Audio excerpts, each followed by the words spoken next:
اس کی ذرا سی پلاننگ سے ایک گھر ویسا ہی بن گیا تھا جیسا وہ بنانا چاہتا تھا، لیکن یہ قسمت کو منظور تھا، سو ہوا، اور اس کی شدید کاوشوں کے باوجود بھی دل کا نگر ویسے نہ بس سکا جیسے وہ بسانا چاہتا تھا۔ قسمت کو نامنظور تھا۔ اب وہ روٹھی تقدیر کے سامنے گھٹنے ٹیکے بیٹھا تھا، لیکن وہ بے رخی سے منہ موڑے کھڑی تھی۔ اب کیا ہونے جا رہا تھا، کس کو علم تھا؟ گیلے بالوں میں بے دھیانی سے برش پھیرتے ہوئے وہ آسمان کی وسعتوں کو کھوج رہی تھی۔ اس کی بے چین متلاشی نگاہیں جیسے افق کے پار کسی کو ڈھونڈنا چاہتی تھیں۔ اپنی ہستی اسے ایک جگسا پزل کی مانند لگ رہی تھی، جس کے تمام حصے مل جانے کے بعد بھی ٹھیک طرح سے جڑ نہیں پائے تھے، جیسے چند حصے آگے پیچھے ہو رہے تھے۔ ربیہ، شہلا نے اسے آواز دی تھی۔ کھڑکی میں کھڑی ربیہ چونک کر بال سمیٹتے ہوئے پلٹ آئی۔ جی آپی، وہاں کھڑی کیا سوچے جا رہی ہو؟ شہلا نے محبت سے اسے دیکھا اور منیزہ بیگم کا چہرہ ٹیشو سے صاف کرنے لگی۔ وہ انہیں سوپ پلا رہی تھی۔ مجھے تو جب سے علم ہوا ہے تب سے تمہیں دیکھتے ہی پیار آنے لگتا ہے۔ عزیز تو تم پہلے بھی بہت تھی، اب تو عزیز تر ہو گئی ہو۔ ربیہ نے آگے بڑھ کر شہلا کے کاندھوں پر ہاتھ رکھ دیے۔ میرے دل سے پوچھیے آپی، میں نے کبھی بھی آپ لوگوں کو پرایا یا غیر نہیں سمجھا، لیکن امی سے ملنے کے بعد ان کے حوالے سے آپ میرے کتنے اپنے ہو گئے ہیں، میں شاید سمجھا نہ سکوں۔ ایسا لگتا ہے میرے وجود کے گمشدہ حصے اچانک مل کر میری ذات کی تکمیل کر گئے ہیں۔ بولتے بولتے اس کی آواز رندنے لگی تو وہ یکلخت خاموش ہو گئی تھی۔ ربیہ، منیزہ بیگم نے بازو پھیلائے۔ ربیہ بے اختیار آگے بڑھ کر ان سے لپٹ گئی تھی۔ منیزہ بیگم نے اس کے سر کو چوم لیا۔ ہائے ربیہ، اب تو مجھے جیلسی ہونے لگی ہے، انیکا شرارت سے بولی۔ جانتی ہو، امی کی محبت کا یہ بے اختیار اظہار صرف میرے لیے ہی مخصوص تھا۔ شہلا آپی اور عباد بھائی امی سے شکایت کرتے تھے کہ مجھے جس بے اختیاری سے امی پیار کرتی ہیں وہ ان کے حصے میں کیوں نہیں آتی۔ تم امی کو اس عمر میں ملی تھی جس عمر کی اس وقت ربیہ تھی، امی اسی لیے تمہیں پیار کرتے وقت یوں بے اختیار ہو جاتی تھی۔ عباد مدبرانہ انداز میں بولا۔ وہ سب پروانوں کی مانند منیزہ بیگم کے پاس بیٹھے ہوئے تھے۔ اس کا مطلب ہے تم میں سے کسی کو بھی مجھ سے سچا پیار نہیں ملا؟ منیزہ بیگم قدرے روٹھے ہوئے انداز میں بولی۔ شہلا، عباد اور انیکا بے اختیار ان سے لپٹے تھے۔ ہماری سگی ماں بھی ہمیں اس سے زیادہ محبت اور شفقت نہ دے پاتی امی جی، قیامت کے دن بھی ہماری یہی گواہی ہوگی۔ شہلا جذباتی ہو کر بولی تھی۔ یہی میری نجات ہے بچوں۔ ان کی پلکیں بھیگ گئیں۔ اپنے آخری وقت میں بہت خوش، بہت مطمئن، بہت غنی ہوں، مجھ سا دولت مند کوئی نہیں۔ سب کی پلکیں نم ہو گئی تھیں۔ ابھی آپ نے بہت جینا ہے امی، ہم سب کے لیے، ربیہ کے لیے۔ ہم سب کے دامن آپ کی بے پناہ محبت، توجہ اور محبت سے بھرے ہوئے ہیں، لیکن ربیہ، یہ تو ابھی کچی مٹی کی مانند تشنا ہے، پیاسی ہے آپ کی محبت اور ممتا کی۔ ابھی آپ نے اسے بھی سیراب کرنا ہے۔ عباد ان کے دونوں ہاتھ تھامے آہستہ آہستہ کہہ رہا تھا۔ منیزہ بیگم بے بسی سے مسکرا دیں، جیسے عباد کی بات رد کرنے کا حوصلہ ان میں نہ ہو، لیکن اسے پورا کرنا بھی ممکن دکھائی نہ پڑتا ہو۔ ربیہ کی آنکھوں میں دھواں سا بھرنے لگا تھا۔ وہ رات گئے تک اسٹڈی میں مصروف تھا۔ عموماً ربیہ یا انیکا چائے کا تھرماس بھر کر اس کی اسٹڈی میں رکھ دیا کرتی تھی۔ وہ بستر تک جانے سے پہلے 2-3 کپ چائے ضرور ہی پی لیا کرتا تھا، لیکن آج غالباً ان دونوں کو ہی علم نہ تھا کہ عباد کا سونے سے قبل کچھ مطالعے کا ارادہ ہے۔ وہ بزنس قوانین سے متعلق کتابیں کھول کر بیٹھا ہوا تھا، تبھی بے اختیار اس کی نظر دروازے کی جانب اٹھ گئی، جہاں منیزہ بیگم کھڑی ہوئی تھی۔ عباد بے اختیار اٹھ کر ان کی جانب بڑھا تھا۔ امی جی، کیوں چلی آئیں آپ؟ وہ پریشان ہو کر ان تک پہنچا اور انہیں تھام لیا۔ کچھ تکلیف ہوئی؟ میں بالکل ٹھیک ہوں بچے، وہ مسکرا دیں۔ اتنا پریشان مت ہو۔ عباد انہیں سہارا دے کر اندر لے آیا۔ بیٹھیں۔ اس نے انہیں نرم کاؤچ پر بٹھایا اور خود ان کے قریب نیچے کارپیٹ پر بیٹھ گیا۔ اور اب بتائیں، اتنی رات کو آرام دہ گرم بستر سے اٹھ کر آنے کا کیا مقصد ہے؟ منیزہ بیگم نے محبت سے اس کے بالوں میں ہاتھ پھیرا۔ اپنے بیٹے کو ایک نظر دیکھنے کا خیال آیا تھا۔ وہ لبوں پہ نرم مسکان سے جائے بولی۔ ربیہ سو گئی؟ عباد نے پوچھا۔ ہاں، پورا دن میری خدمت کر کے بہت تھک جاتی ہے وہ، بے خبر سو رہی ہے۔ آپ کی خدمت عین عبادت و سعادت ہے ہم سب کے لیے۔ عباد نے ان کا ہاتھ تھاما۔ عباد، جی امی حکم؟ بیٹا ایک بات کہنا چاہ رہی تھی تم سے، وہ قدرے ہچکچا کر بولی۔ آپ کہیں امی جی۔ عباد نے حیرت سے ان کا چہرہ دیکھا۔ عباد، اس دن امیر حسن کے ساتھ جو لڑکا آیا تھا، وہ ذرا کی ذرا رکی۔ شہریار؟ عباد فوراً بولا۔ ہاں، وہ آہستگی سے بولی۔ شہریار احمد، میں نے تم سے اس کے والد کا نام دریافت کیا تھا، جانتے ہو کس لیے؟ عباد جواب دیے بنا ان کی اداس آنکھیں دیکھتا رہا۔ وہ لڑکا ہو بہو احمد جہاں زیب کی تصویر ہے، ہو بہو عباد، ہو بہو وہی ربیہ کے والد احمد جہاں زیب۔ میں نے جس لمحہ اسے دیکھا کوئی انجانی طاقت مجھے پوری شدت سے دھکیلتی ہوئی ماضی کی بھول بھلائیوں میں لے گئی۔ میرا پورا جسم پسینہ پسینہ ہو گیا۔ مجھے لگا جیسے کسی نے مجھے ایک فریم میں قید کر دیا ہو، آج سے 25 برس پہلے کی تصویر کے فریم میں۔ عباد نے ان کے نحیف جسم کو کانپتے ہوئے دیکھا۔ اس نے ان کے یک ہوتے ہاتھ اپنے گرم ہاتھوں میں دباتے ہوئے انہیں پرسکون کرنے کی کوشش کی۔ پھر میں نے تم سے اس کے باپ کا نام پوچھا اور میرے شک پر تصدیق کی مہر ثبت ہو گئی۔ ہاں عباد، مجھے اس میں کوئی شک نہیں کہ وہ لڑکا ربیہ کا بھائی ہے، احمد جہاں زیب کا بیٹا۔ ان کی آنکھوں میں آنسو آ گئے، ان کے ہونٹ دھیرے دھیرے کپکپا رہے تھے۔ کیسا انہونا اتفاق ہے، عباد بڑبڑایا۔ میں اسے ملنا چاہتی ہوں عباد۔ اگر واقعی وہ ربیہ کا بھائی ہے تو ان رشتوں کو ملنا چاہیے۔ ربیہ کو اپنے بھائی سے، اپنے باپ سے ملنا چاہیے۔ ان کا لہجہ بھرا گیا۔ لیکن انہوں نے آپ کے ساتھ کیا کیا تھا امی جی؟ عباد کو ان کے ساتھ ہونے والی ساری ناانصافیاں یاد آ گئیں۔ ربیہ کیوں ملے ان سے؟ میں نے اپنے تمام معاملات خدا کے سپرد کر دیے ہیں میرے بیٹے، وہ رونے لگیں۔ اس کے بعد مجھے کچھ اختیار نہیں رہا کہ میں کسی شخص کے خلاف اپنے دل میں کچھ کدورت رکھوں۔ میرا اللہ سب کا حساب کتاب انصاف سے کرے گا، مجھے پورا یقین ہے۔ عباد نے بے اختیار ہو کر ان کے ہاتھوں کو چوما اور آنکھوں سے لگا لیا۔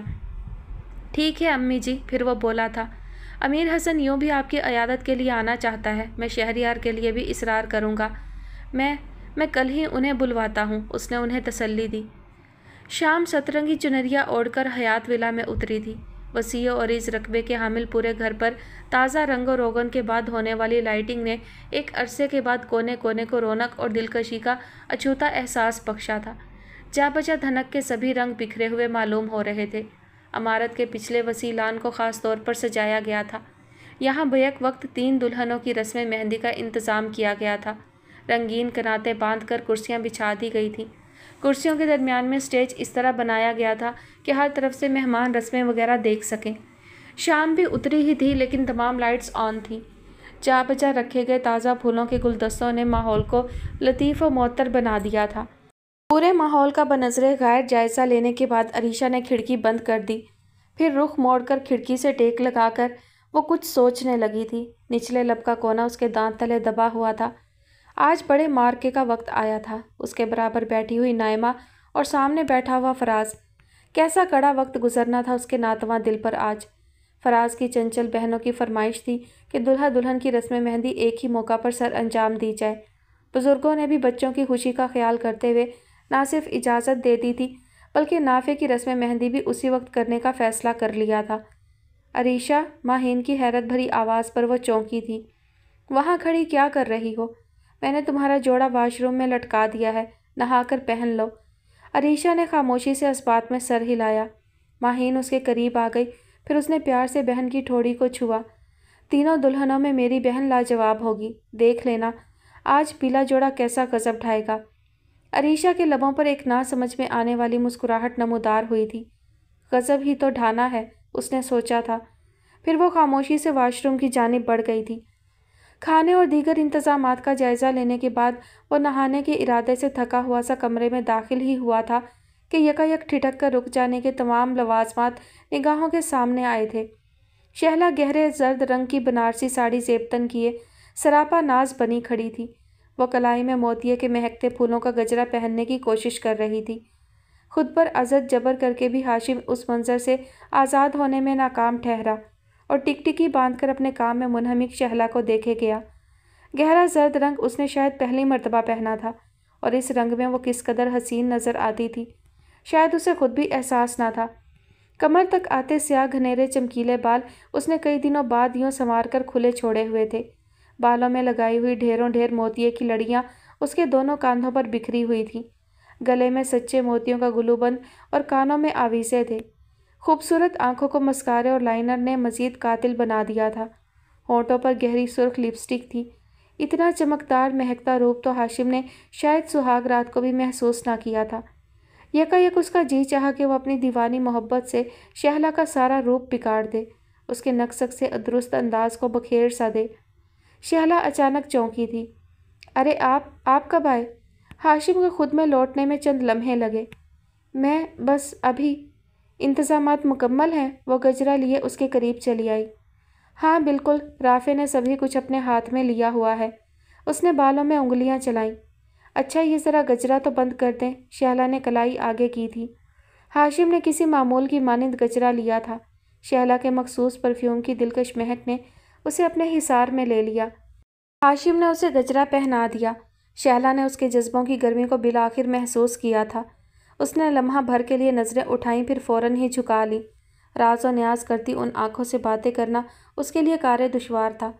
موبائل کی بیپ نے دونوں کو کسی پرفسوں لمحے کی گرفت سے آزاد کیا تھا۔ شہلا چونک کر موبائل کی جانب بڑھی۔ ہاشم اس کی پشت پر بکھرے بالوں کو دیکھتا ہوا ڈریسنگ روم کی جانب بڑھ گیا تھا۔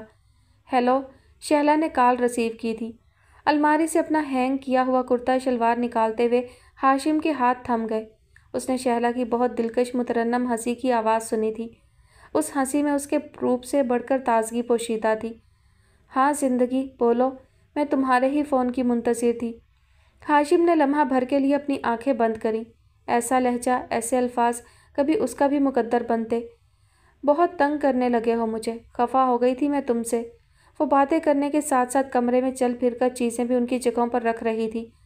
میری جان، میں نے کبھی تم کو خود سے دور محسوس کیا ہی نہیں، پھر بھی تمہیں دیکھنے کو، پیار کرنے کو میرا دل تڑپتا ہے۔ تمہارا دل نہیں کرتا اپنی مما سے ملنے کو؟ ہاشم کے لبوں سے گہری سانس آزاد ہوئی۔ بس کچھ وقتی مصروفیات ہیں، پھر مما ہوں گی اور مما کا بیٹا۔ وہ ہنستے ہوئے تولیہ لٹکانے کے ارادے سے ڈریسنگ روم میں آئی تھی۔ ہاشم کو ہنوز وہیں کھڑا دیکھ کر وہ ٹھٹک گئی۔ ہاشم قدرے خفیف سا ہو کر واش روم میں چلا گیا۔ شہلا نے تولیہ لٹکایا اور کچھ سوچتے ہوئے عمر کی معصوم باتوں پر ہوں ہاں کرتے ہوئے باہر نکل آئی۔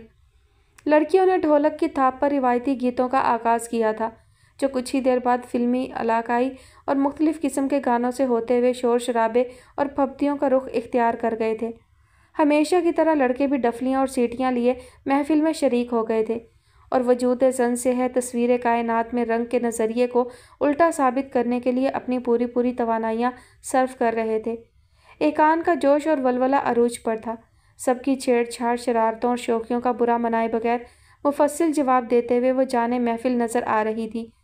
گہرے سبز رنگ کے لباس میں اس کی خوبصورت رنگت لو دے رہی تھی۔ آنکھوں میں ایک عجب چمک تھی، جیسے آئینے کو بہت سی روشنیوں میں آئینے کے ہی مقابل لے آیا جائے۔ ڈھولک بجاتی، بلند لے میں آواز کا جادو جگاتی، وہ طلسماتی حد تک حسین لگ رہی تھی۔ مسکراتی نظروں سے اسے دیکھتے ہوئے رافع کسی کام کا خیال آ جانے پر پلٹ رہا تھا جب عاشر سے ٹکراتے بچا۔ دیکھ کر بھائی، عاشر نے اسے بازوؤں سے تھاما۔ کہاں کھوئے ہوئے ہو؟ رافع نے معنی خیز نظروں سے اسے دیکھا۔ اپنی پھوپھی جان کا بدلا بدلا خوبصورت روپ دیکھ کر خوش ہو رہا ہوں۔ روپ تو پھوپھا جان آپ کا بھی دمک رہا ہے، اس نے کلین شیو ہوئے نقشک سے تیار عاشر پر غور کرتے ہوئے کہا۔ دونوں نے قہقہہ لگایا تھا۔ لڑکیوں کے درمیان بیٹھی ایکان ان کے قہقہے کی سمت متوجہ ہوئی تھی۔ چند لمحوں کے لیے اس نے غور کرنے کی کوشش کی کہ وہ دونوں کس بات پر ہنسے تھے، پھر سر جھٹک کر اپنے گیت کی جانب متوجہ ہو گئی۔ ماشاء اللہ، وردہ کے لبوں سے بے ساختہ ہی نکلا تھا۔ زرد لباس پر اس کا بنایا ہوا نیٹ کا پیلا اور ہرا دوپٹہ اوڑھے، دونوں کلائیاں ہری چوڑیوں سے بھرے، نائمہ سادہ روپ میں بھی فرشتوں سی معصومیت اور دلکشی کا پیکر معلوم ہوتی تھی۔ اس نے بہن کی پیشانی پر پیار کرتے ہوئے اسے گلے سے لگا لیا۔ دونوں کا ہی دل بھر آیا تھا۔ نائمہ پھوٹ پھوٹ کر رو دی۔ وردہ نے خود پر کڑا ضبط کر کے آنسوؤں کو اپنے اندر ہی اتارا اور نائمہ کا چہرہ صاف کرنے لگی۔ بری بات ہے، اس نے چھوٹی بہن پر رعب جمانے کی ناکام سی کوشش کی۔ امی نے اگر تمہیں یوں نیر بہاتے دیکھ لیا تو وہ اپنا ضبط کھو بیٹھیں گی۔ اگر تم چاہتی ہو کہ امی خوشی خوشی تمہیں وداع کریں تو اپنے آنسوؤں پر قابو رکھنا۔ آپ ہی، وہ روندھے ہوئے لہجے میں بولی، امی کے لیے ہی یہ پل صراط پار کر رہی ہوں، صرف ان کی خوشی کے لیے۔ بری بات، ایسے مت کہو، فراز اچھا لڑکا ہے، خوش رکھے گا تمہیں۔ ذرا سی غلط فہمیوں سے زندگی کی مضبوط بنیادوں کا کچھ نہیں بگڑتا۔ ہر طرح کے وہم اور وسوسے دل سے نکال کر نئی زندگی کی شروعات کرنا۔ مجھے اپنی پرواہ نہیں، اس نے سوں سوں کرتے ہوئے سر ہلایا، صرف امی کا خیال ہے۔ آج احساس ہو رہا ہے کہ ماں دنیا کی سب سے بڑی نعمت ہے اور اس سے یوں جدا ہونا لڑکیوں کے نصیب میں لکھا ہوتا ہے۔ یہ دکھ نئی خوشیوں کی اساس ہوتا ہے نائمہ۔ ہاں، اگر خوشیاں مقدر میں ہوں تو میں تو خوف اور وسوسوں سے بھری انجانی دنیا میں قدم رکھنے جا رہی ہوں۔ مجھے تو یہ جدائی اور بھی مشکل معلوم ہو رہی ہے۔ اتنے عرصے بعد آج وہ بہن کے سامنے کھل کر بول رہی تھی کہ دل کا بوجھ آج سوا معلوم ہوتا تھا۔ میری بہن بہت بہادر، بہت ہمت والی ہے۔ تم نے جس صاف دلی اور ثابت قدمی سے یہ محاذ لڑا ہے، اللہ تمہیں ضرور اس کا اجر دے گا۔ جو دوسروں کے پردے رکھنا جانتا ہے، خدا اسے ہر مشکل سے بچاتا ہے۔ وردہ نے اس کے دل کا بوجھ کم کرنے کی بھرپور کوشش کی۔ نائمہ گہری سانس بھر کر کچھ سوچنے لگی تھی۔ پنڈال میں سبھی آ چکے تھے، اب صرف فراز کے گھر والوں کا انتظار تھا۔ نافع کے مخصوص بے تکلف دوستوں کو انتظامات دیکھنے کی ہدایت کرتا ہوا رافع ہاشم کو ڈھونڈنے چلا ہی تھا کہ ٹھٹک کر رک گیا۔ شہلا کی ہمراہی میں انیکا اور ربیہ آ رہی تھیں۔ رافع نے سوچا کہ وہ مڑ جائے یا وہ ان سے کترا کر گزرے یا پھر 2 گھڑی ٹھہر کر اس سے کلام کر لے۔ دل نادا نے لمحہ بھر میں کئی صورتوں پر غور کیا۔ ربیہ کا دل اسے یوں راہ میں حائل دیکھ کر مختلف لے پر دھڑکا تھا۔ اس نے سوچا وہ رکے بغیر شہلا اور انیکا کے ساتھ سر جھکا کر گزر جائے، یا یوں ظاہر کرے جیسے اسے دیکھا ہی نہیں، یا پھر اس کے پاس ٹھہر کر اس کا حال پوچھے۔ دونوں اپنی اپنی سوچوں میں گم ایک سی کیفیت کا شکار تھے۔ اچانک دونوں ہی چونکے تھے۔ شہلا اور انیکا اپنی دھن میں باتیں کرتی کب کی آگے نکل گئی تھی۔ ربیہ نہ جانے کب اور کیسے وہیں ٹھہر گئی تھی۔ ڈھیر ساری روشنی اور خوشبوؤں کے حالے میں بس وہی دونوں وہاں کھڑے رہ گئے تھے۔ آپ، ربیہ نے بے ساختہ ہی گھبرا کر کہا۔ آپ، رافع نے چونک کر بے ساختگی سے کہا۔ کیسے ہیں آپ؟ پھر دونوں ایک ساتھ بولے تھے۔ پھر دونوں کو ہی اس عجیب سی صورتحال پر ہنسی آ گئی۔ بہن اور بھائی کی شادی مبارک ہو، ربیہ بولی۔ شکریہ۔ مزید رکنے کا کوئی جواز نہ تھا۔ ربیہ سر جھکا کر آگے بڑھ گئی۔ رافع کو یکایک یوں محسوس ہوا جیسے ساری روشنی اور خوشبوئیں اس کے قدموں سے بندھی تھیں۔ اس کے ساتھ پورا منظر ہی جانے لگا۔ ربیہ، وہ بے ساختہ پکارا۔ ربیہ کے قدم تھم گئے، وہ پلٹ کر دیکھنے لگی۔ چند قدموں کے فاصلے پر کھڑا وہ صحرا میں بادل کی مانند تھا، وہ کسی سراب کی مانند تھا۔ اس کی نظروں کی وہ تابناکی صرف اس کے لیے تھی یا سبھی کے لیے تھی؟ اس کے لبوں کی وہ مہربان مسکراہٹ اس کے دیدار کی عطا تھی یا ہمیشہ وہ لب یوں ہی مسکراتے تھے؟ زندگی سے لگتے ہو، زندگی سے ملتے ہو، ایسی ہی خوشی سے کیا ہر کسی سے ملتے ہو؟ خوابوں سے سجی دنیا ایک تمہارے آنے سے، روشنی سے لگتے ہو، چاندنی سے ملتے ہو۔ اپنے درمیان ایک مقناطیسی کشش کے زیر اثر دونوں اپنی اپنی جگہ کھڑے عجیب کیفیت کا شکار تھے۔ دفتن زوردار آوازوں کے ساتھ آسمان رنگ برنگی روشنیوں سے جگمگا اٹھا تھا، اور ربیہ اور رافع جیسے کسی طلسم سے آزاد ہوئے۔ ربیہ نے گھبرا کر آسمان کی طرف دیکھا جو بہت خوبصورت معلوم ہو رہا تھا۔ رافع تیزی سے باہر کی جانب بڑھا تھا۔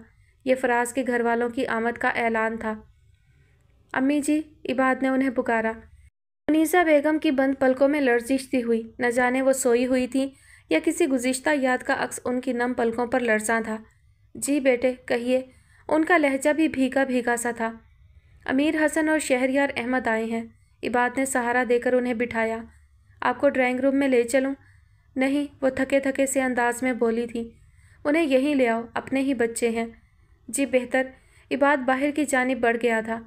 انہوں نے امیر حسن اور شہریار احمد کو خاص طور پر اسی وقت بلوایا تھا۔ وہ یہ باتیں ربیہ کی غیر موجودگی میں کرنا چاہتی تھی۔ وہ نہیں چاہتی تھی کہ اس پر کسی ایسی بات کا انکشاف ہو جو اس کے نازک دل کو مزید ٹھیس پہنچانے کا باعث بنے۔ عباد کی ہمراہی میں وہ دونوں اندر داخل ہوئے تھے۔ دونوں نے انہیں بہت احترام سے سلام کیا اور ان کی خیریت دریافت کی۔ میں بالکل ٹھیک ہوں بچوں، اللہ تمہیں صحت تندرستی عطا فرمائے، خوش رکھے۔ بیٹھو امیر حسن۔ شہریار، آپ یہاں میرے پاس آ کر بیٹھو۔ امیر حسن اور شہریار احمد کی آنکھوں میں عجب تاثر ابھرا تھا۔ امیر حسن عباد کے ساتھ صوفے پر بیٹھ گیا جبکہ شہریار ان کے قریب جا بیٹھا۔ منیزہ بیگم نے بہت محبت سے اس کے چہرے کو دیکھا تھا۔ بیٹے، میں نے آپ لوگوں کو پریشان تو نہیں کیا؟ کیسی باتیں کرتی ہیں آنٹی، ہمارے لیے تو یہ بہت خوشی کی بات ہے۔ ہم تو ویسے بھی آپ کی عیادت کے لیے آنا چاہتے تھے۔ وہ بھی بہت محبت بھرے انداز میں بولا۔ مجھے خوشی ہوگی اگر آپ مجھے امی کہو، منیزہ بیگم آہستہ سے بولی۔ ضرور، شہریار نے ان کے ہاتھ تھامے۔ آپ کو دیکھ کر ماں کا ہی خیال آتا ہے۔ میں سوچتا ہوں عباد صاحب بہت خوش قسمت ہیں، آپ ان سے بہت پیار کرتی ہوں گی۔ سبھی مائیں اپنے بچوں سے پیار کرتی ہیں، منیزہ بیگم دھیرے سے مسکرائیں۔ آپ کی امی بھی آپ سے پیار کرتی ہوں گی۔ شہریار کے چہرے پر لمحہ بھر کے لیے اداسی بکھری تھی۔ شہری کی مما شہری کی پیدائش کے چند سال بعد ہی وفات پا گئی تھی، امیر حسن نے دھیرے سے بتایا۔ میری مما نے ہم دونوں کی دیکھ بھال کی۔ میری مما اور شہری کی مما بہنیں تھیں۔ اوہ، افسوس ہوا بیٹے آپ کی والدہ کے بارے میں جان کر۔ منیزہ بیگم کے چہرے پر کرب کا سایہ لہرایا تھا۔ اور آپ کے والد؟ میرے والد کا تعلق پاکستان سے ہی ہے۔ برسوں پہلے وہ ہمیشہ کے لیے وہیں سکونت پذیر ہو گئے تھے۔ میرے نانا ایک انڈین تھے، کاروبار کے سلسلہ میں برطانیہ گئے، پھر وہیں کے ہو رہے۔ ان کی 2 ہی بیٹیاں تھیں۔ میری مما پیدائشی طور پر دل کی مریضہ تھیں، ان کے دل میں سوراخ تھا۔ ایسے میں ان کی ملاقات میرے بابا احمد جہاں زیب سے ہوئی، جنہوں نے یہ حقیقت جانتے ہوئے بھی کہ مما کی زندگی کا کوئی اعتبار نہیں، مما کو اپنا رفیق سفر بنا لیا۔ نہ جانے کیوں وہ شروع سے کہتے ہیں کہ ان کے دل میں بھی سوراخ ہے، اسی لیے انہوں نے مما سے شادی کی۔ حالانکہ یہ غلط ہے، ڈاکٹرز کے مطابق ان کا ہارٹ بالکل پرفیکٹ ہے، پھر بھی نہ جانے کیوں بابا اپنی بات پر اٹل ہیں۔ انہیں وہم ہے کہ وہ دل کے مریض ہیں۔ شہریار احمد سادگی سے کہے جا رہا تھا۔ عباد نے اپنی ماں کی پلکوں پر ستارے سے چمکتے دیکھے۔ پچھلے چند سالوں سے انکل پیرالائز ہیں۔ امیر حسن گویا ہوا۔ وہ صرف اشارے سے اپنا مدعا بیان کر سکتے ہیں۔ ایسا لگتا ہے جیسے کچھ ہے جو اندر ہی اندر انہیں گھلاتا ہے، لیکن انہوں نے کبھی کسی سے کچھ کہا نہیں، شہری سے بھی نہیں۔ لیکن میں جانتا ہوں بابا کے ماضی کے متعلق، مجھے ان کے ایک بہت گہرے دوست نے بہت کچھ بتایا ہے، شہریار نے بہت سکون سے کہا۔ پھر اس نے منیزہ بیگم کا چہرہ دیکھا۔ حقیقت یہ تھی کہ عباد نے ان دونوں کو اعتماد میں لے کر سبھی کچھ بتایا ہوا تھا، اور شہریار نے بہت سی باتوں کی تصدیق بھی کی تھی، لیکن منیزہ بیگم کے کتھارسس کے لیے وہ لوگ دھیرے دھیرے ساری باتیں کر رہے تھے۔ کیا بتایا انہوں نے آپ کو؟ منیزہ بیگم نے بے چینی سے پوچھا۔ بابا پاکستان چھوڑ کر گئے تو وہ غیر شادی شدہ نہ تھے۔ انہوں نے ایک کرسچن خاتون کو مسلمان کر کے ان سے شادی کی تھی، لیکن بعد میں غلط فہمی کا شکار ہو کر انہیں ڈیورس دے دی تھی۔ ایک آنسو منیزہ بیگم کی آنکھ سے بہہ کر ان کی گردن کی جھریوں میں کھو گیا۔ بہت ضبط سے انہوں نے باقی اشکوں کو اپنے اندر ہی سمیٹ لیا۔ آپ کے بابا جانتے ہیں کہ انہیں غلط فہمی ہوئی تھی؟ بہت سی آہوں اور سسکیوں کا گلا گھونٹتے ہوئے انہوں نے دھیرے سے پوچھا۔ جی ہاں، شہریار بھرپور اعتماد سے بولا۔ وہ جانتے ہیں کہ انہیں غلط باتیں بتائی گئی، انہیں اصل رستے سے بھٹکایا گیا تھا، ان سے جھوٹ در جھوٹ بولا گیا تھا، اور ایسا کرنے والا کوئی اور نہیں، ان کی اپنی ماں اور بہن تھی۔ الحمدللہ، منیزہ بیگم نے زیر لب کہا اور آنکھیں بند کر کے سکون کا گہرا سانس لیا۔ شہریار، امیر حسن اور عباد نے ایک دوسرے کی جانب دیکھا۔ کئی پل یوں ہی گزر گئے۔ منیزہ بیگم کی بند پلکوں میں جنبش نہ ہوئی۔ امی جی، عباد گھبرا سا گیا۔ منیزہ بیگم نے آنکھیں کھول کر اس کی جانب دیکھا اور سکون و اطمینان سے مسکرائیں۔ عباد کو تسلی ہوئی۔ ادھر آؤ بیٹے، میں آپ کی پیشانی چومنا چاہتی ہوں۔ انہوں نے شہریار کی جانب ہاتھ بڑھائے، وہ فوراً ان کی طرف جھکا تھا۔ منیزہ بیگم نے اس کی پیشانی پر محبت سے بوسہ دیا اور اسے سینے سے لگا لیا۔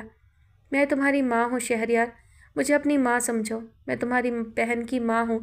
شہریار کی آنکھوں میں آنسو آ گئے، اس نے ان کے گرد بازوں کا حلقہ بنا لیا۔ انسان بہت ناشکرا اور جلد باز ہوتا ہے۔ پھر وہ بولی تھی، کبھی میں ایک بیٹی کے چھن جانے پر تڑپ تڑپ کر روتی تھی، اور آج میری ممتا کو سیراب کرنے کے لیے میری اتنی بیٹیاں اور بیٹے میرے پاس ہیں۔ امیر حسن بھی اپنی جگہ سے اٹھ کر ان کے قریب آ بیٹھا تھا۔ منیزہ بیگم نے اسے بھی پیار کیا۔